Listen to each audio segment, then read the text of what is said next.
Thanks for joining me, Dorothea, on Through an Orthodox Christian Lens. As the Orthodox churches grow in the U.S., such as 15 being baptized at a Houston church. Which Houston church? Well, the St. Joseph Orthodox Church that is led by Father Joseph Honeycutt. Pretty awesome, huh?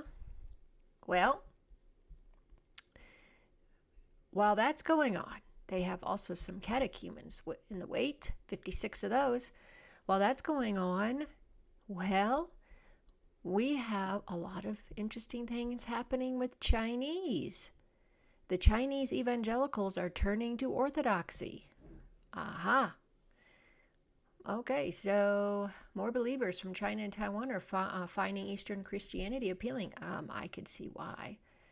Now, the person who wrote this Yin Huan, I guess that's how you Huang. I'm not good at pronouncing, but he's going to find out why. So this should be very interesting.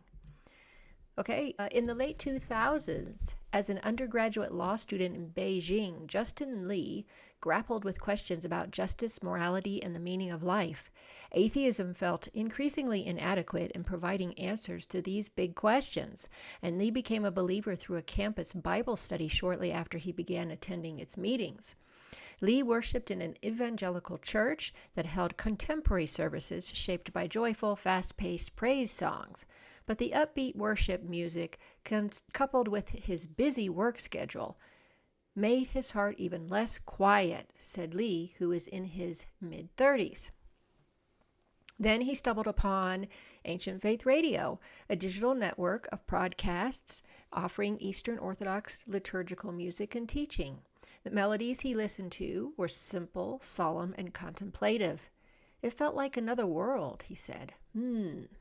Lee began exploring the Eastern Orthodox tradition while studying theology at the University of Oxford's Wycliffe Hall.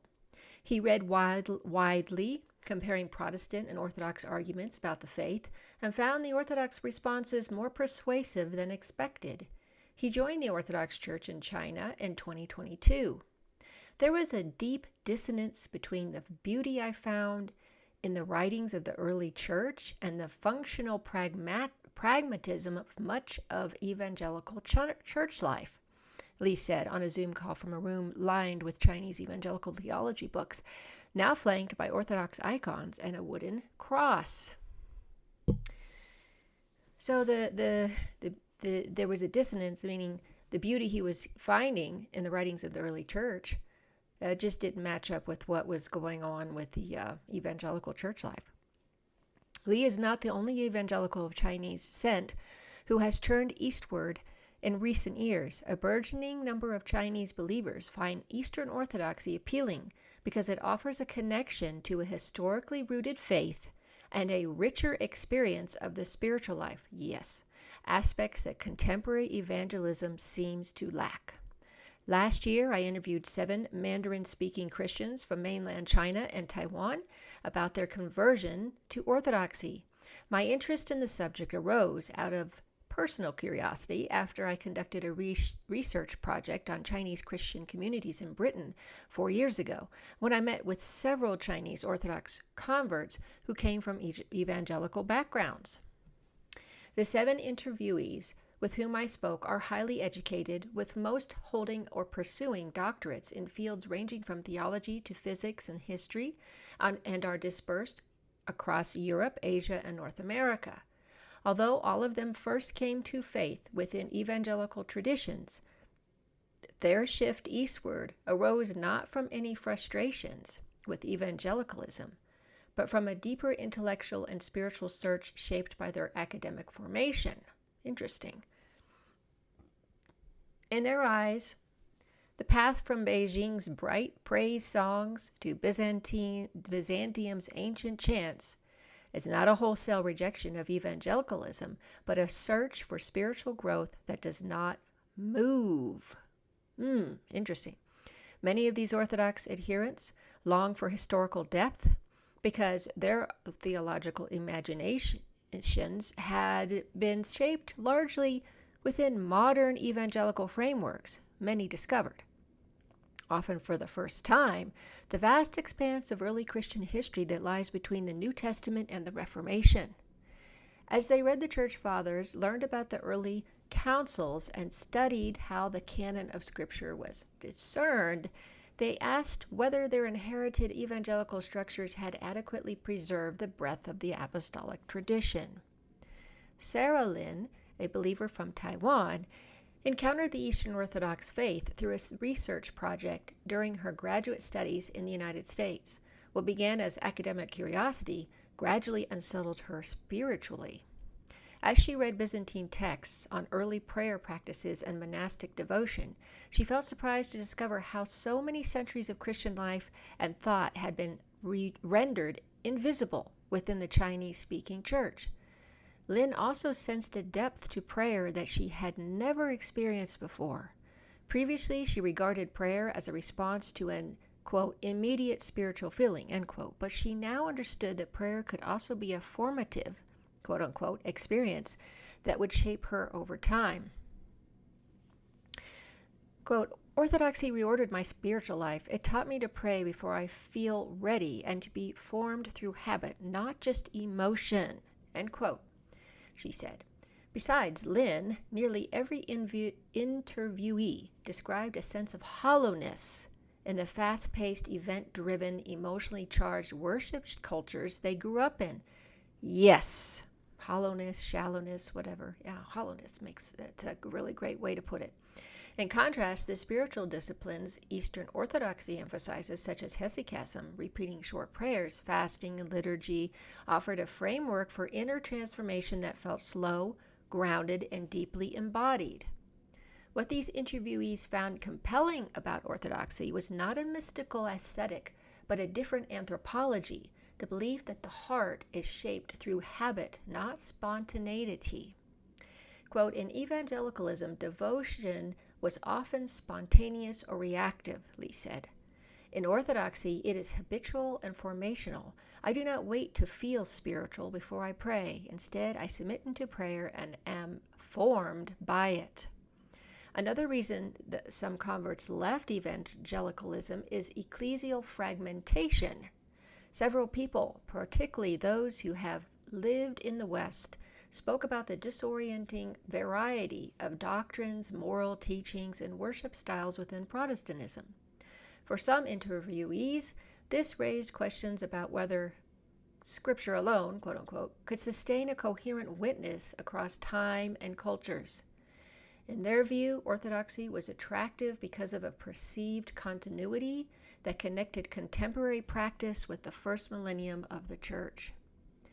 Ephraim Yuan, a London-based PhD candidate, experienced his conversion to Orthodoxy in 2022 as a gradual, often reluctant transformation. Like Lee, he did not grow up a Christian. He became a believer in university, was formed in evangelical contexts, and later sought theological training outside China. The Chinese evangelical church communities in which he was involved did not seem interested in preserving historic Christian traditions.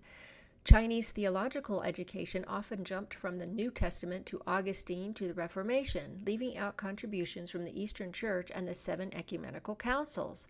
This history is almost the entire backbone of the Church's first 1,000 years, he said, yet it is missing from most Chinese Protestant understandings, quote unquote.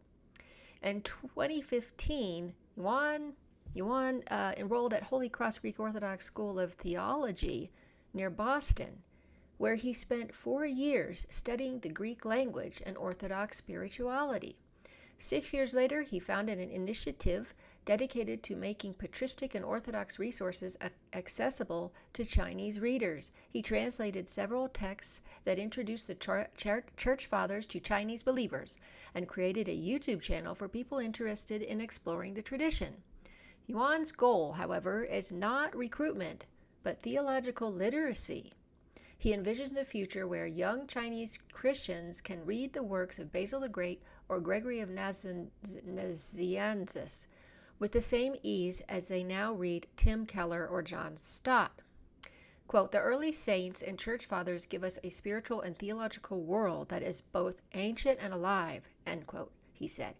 Quote, even if someone remains evangelical their whole life, they can still pray with the early church, think with the fathers, and worship with the saints across the centuries, end quote.